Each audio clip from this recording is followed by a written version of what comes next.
Naghanap ko ba ng property na merong napakamurang down payment? 3.7 lamang po.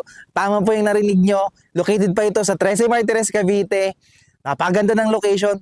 Napakasulit ng property. Perfect na perfect yung mga spaces na para sa iyong pamilya. Check in na po ito. Tara!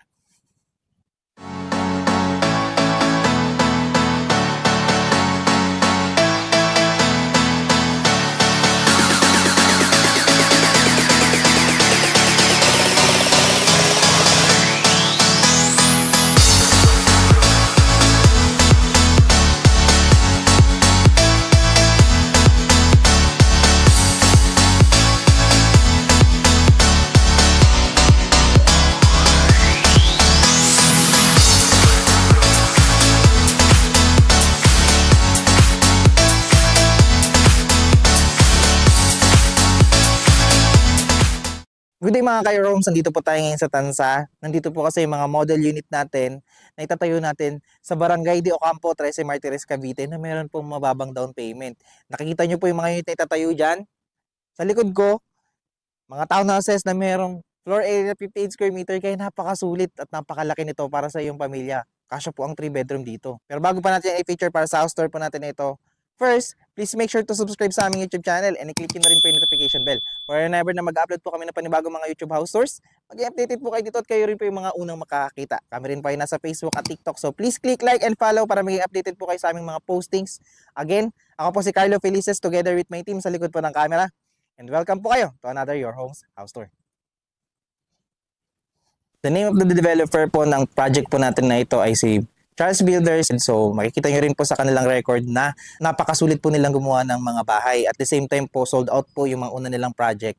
So pwede nyo po yung i-double check din. At the same time po, yung project po natin again, na ito ay located po sa Barangay de Ocampo, Trece Martires, Cavite. At kung mapapansin nyo po dyan, ay papakita ko po sa screen, 3 minutes walk na sa highway na po kayo. Yung pangalan po ng highway na yan, Trece Tanza Road. Pag pakanan po kayo, dyan na po yung Trece proper po natin. SM, Trece, nandyan po may palengke, may mga schools, hospitals, lahat po nung kailangan natin sa pang-araw-araw. Kaya po napakasulit po ng location ng project po na ito. May mga jeep na rin po dyan. Kung papunta naman po ng Manila, pupunta lang po kayo ng city proper. May mga van po doon, may buses. Pagdating po sa accessibility, napakasulit po ng project po nito. Kaya po di natin maiwasan or marami pong tumatangkilik sa project po natin ito.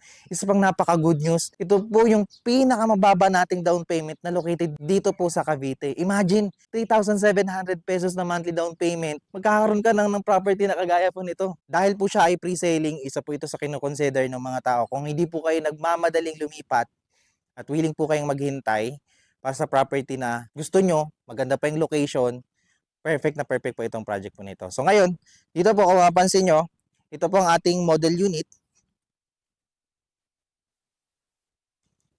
And dito po, meron po itong lot area na 44 square meter sa ating standard. At meron po itong floor area na 58 square meter kasi yan po, kung mapapansin nyo, extended po yung kanilang harapan. Meron na po kayong initial na bubong sa inyong parking. Conventional po ang pagkakatayo ng bahay. Meron po yung mga poste, biga, and at the same time po, bare po ang pagkaka-turnover natin. So marami po tayong pwedeng gawin sa ating unit at tayo po yung makakapamili ng design na pwede natin gawin sa bahay. So ano pang hinihintay natin? Tingnan po natin ang actual turnover. After po nun, ipapakita ko po sa inyo ano po yung idea na pwede natin gawin pag may design na po yung bahay. Tara, dito po, kung mapapansin nyo, hanggang dito po ang inyong unit because this is 44 square meter ang ating lot area.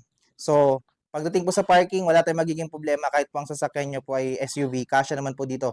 Pero kung mga van po, we suggest kumuha kayo ng mga lote na mas malaki po or mas mahaba po ng kaunti para po magkakasya po yung sasakyan at makakapaglagay pa po kayo ng gate. So, pero pagdating po sa parking, ayan po yung sinasabi ko sa inyo, dahil extended po ng yung bahay paharapan, meron na po kayong initial na bubong. So, protected po yung ating sasakyan. If ever man po na gusto nyo mag-business, you have the space, hindi nyo na kailangan magpalagay ng extra bubong. Mas maganda pa kasi hindi siya yero. So, ibig sabihin, yung pagtanggap po or yung init, hindi ganun kainit. So, ngayon, dito as you can see po, katulad po nabanggit ko kanina, conventional ang pagkakatayo ng property natin. Kitang-kita po yung mga poste, yung biga, steel deck na rin po ang ating kisame. So, advantage po niyan, matibay na po yan kasi kung as is na pagkalagay po nila dyan, wala silang binaklas. Yan na po siya. And at the same time po, and kung mapansin nyo, Ganito na po yung pagkaka-turnover sa labas. May pintura na po yan. Doon lang po sa loob yung pagkaka-bare. May bintana po tayo dito. Pwede naman ito palitan ng sliding window if ever in the future. Pero ayan po ang ating turnover dito. And dito sa ating pintuan, tayo po ay naka metal flash door na rin po ito kaya matibay. So pasokin pa natin loob. Tara. So ayan, dito po mapapansin nyo yung binabanggit ko po kanina na tayo ay bare turnover. This is the space for the ground floor. And as you can see po, plain cement finish po ang sahig. Ang walls, ang ceiling po natin wala lang siyang pintura. Ayan po, kitang-kita yung mga biga. And then, okay po ang ating space dito po sa ground floor. Mamaya mapakita ko po sa inyo yung idea. Medyo magiging mas maluwag po kasi ito tignan lalo po kung may pintura yung ating mga walls. But anyway, this is the turnover. Napakagandang bisan. Napakatibay po. Kahit tignan pa lang yung bahay, matibay na siya. This is space for ating living area. So dito po pwede kayong maglagay ng sofa. Pwede pong dito. Pagdating po kasi sa mga outlet po natin, kompleto rin yan. Dito po sa ilalim ng hagdan. And kung mapapansin nyo, pwede rin po dito na lagay kayo ng cabinet and dito nyo po ilagay yung inyong TV. So, mamaya papakita ko po yung idea na yun sa inyo. And then, dito naman po yung space natin para sa dining area. And as you can see po sa dining area po natin, meron siyang space. Pwede po kayo maglagay ng 4-seater na dining table. Dito naman po yung ating space para sa kitchen area or kitchen countertop. Ganito na po yung turnover niya. So, may mga ipapagawa po tayo at talagang i-design pa natin yung bahay. Pero yun po kasi yung advantage yung malaki yung na mababa yung down payment natin. But anyway, stainless sink, may faucet na po yan. Lagyan natin ng cabinet dito. If ever na gusto nyo siyang ilabas, pwede naman din po yan. Idea lang. So, nandito na po yung ating modern circuit breaker or panel board po natin. Hindi na siya katulad ng isang breaker lang sa buong bahay. So, bawat functions po, ilaw, hiwa-hiwalay po yan kaya mas safe. At modern na rin po siya. Dito po yung ating service area. And as you can see po dito sa service area natin, pwede po natin ilagay dito yung ating laundry area. Palagyan natin ito ng tiles. May naka-ready na rin dyan na sink. And dito po sa likod, ang pintuan natin ay wooden. So, ayan po. Dito naman po yung ating first toilet and bath. And as you can see po dito, bare pang pagkaka-turnover sa kanya. Pero, kasama na po dyan yung mga fixtures. Yung ating toilet, yung lavatory. May shower po itong kasama. So, lalagyan na lang po natin ito ng tiles, finishing ng walls. Okay na po ito. PVC flux door din po tayo dito. Kahit mabasa, hindi madaling masira. Meron po tayong ventilation dito sa likod. Ito po yung spaces natin para sa ground floor natin. Bago tayo umakyat ng hagdan, meron pa tayong 3 steps na concrete. May tubular po tayong hagdanan na trailing na meron po ditong semento na para if ever na gusto nyo siyang gawing vinyl, kaya po siya ng hagdan. So, akitin pa natin second floor. Tara. Tamang-tama rin po yung space ng hagdan natin kaya po hindi mahirap mag-akit ng gamit. So, yan po yung mga isang kinoconsider namin sa property at may sasuggest namin kay client. Ngayon, pag-akit natin ng second, bubungad sa atin yung space ng 2 to 3 bedroom na provision. And po, ito, nakikita nyo yung space po natin. Spacious siya. Kasi normally po ang bahay talaga hanggang dito lang yan. Pero dahil tayo extended hanggang sa ating garahe, nakikita niyo po yung laki ng space natin. Conventional pa rin po pagkakatayo. Poste, biga. May 2 pong bintana sa harapan. Ito po yung turnover natin ng bubong. Palalagyan na lang po natin yan ng kisame. Kung gusto niyo po siyang gawing storage room para sa attic natin, pwede rin po. And kumpleto po yung ating outlet po dito. Naka-ready na rin po yung lagayan po ng mga ilaw. And meron po tayong bintana pa rin dito sa likod. At nandito na po located yung ating second toilet and bath. Same lang po ng turnover sa baba.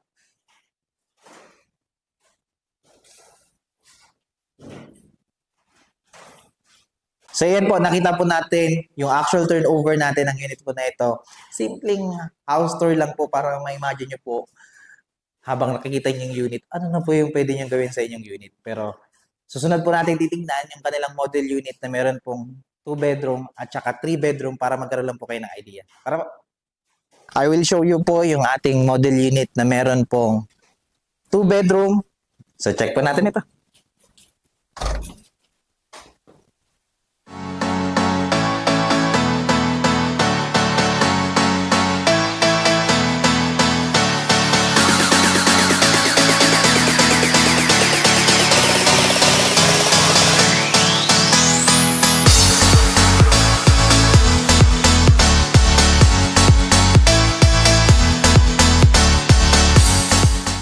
bago po natin pasukin yung model unit po natin na merong 3 bedroom naman, gusto ko lang po sa inyo ipakita ito. Kapag po corner ang nakuha ninyo, meron po talaga kayong additional space dito sa gilid.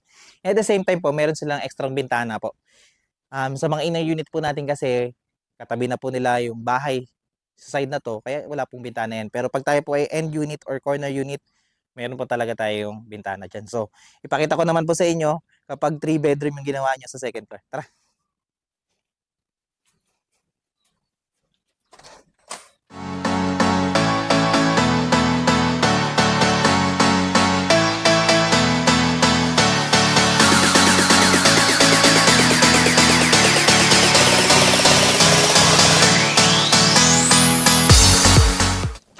So ngayon po, nakita natin yung mga model unit natin at na-imagine nyo kung paano nyo po pwedeng pagandahin po yung property dito po sa project natin kay De Ocampo. Pag-usapan po natin ngayon ng presyo.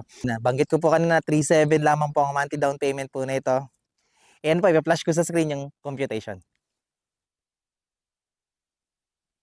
Ngayon, kung meron po kayong further questions po regarding this project, gusto niyo po magpa-free tripping sa amin, you can contact us sa number po na makikita nyo sa screen. Nandiyan din po yung aming Facebook page.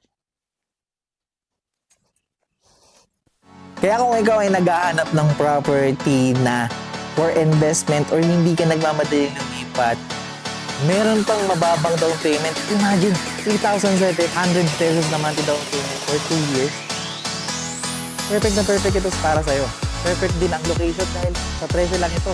Walking distance papunta po ng highway. Pagdating nyo ng highway, Trece Tanza Road, may sakay na po dyan papunta po ng city proper ng Trece, Patansa, at marami pang iba. Yung mga establishments na kailangan dito pang araw-araw, napakalapit na dahil nasa Trece lang po ang project po ito. Napakagandang din po ng unit natin kasi imagine, 58 square meter na floor area, provision for 3 bedroom, na townhouse, located sa Trece Martires, Cavite. Perfect na perfect po talaga ito para sa inyo. Kaya kung pasok po ito sa hinahanap nyo na property, dito po sa Trece, i-check nyo na po ito. Hindi pa po kayo nakasubscribe sa aming YouTube channel, please, like, share, subscribe rin po para maging updated po kayo sa mga bago po namin i-feature na bahay na kagaya po nito. Again, maraming salamat po sa panonood. Magandang araw.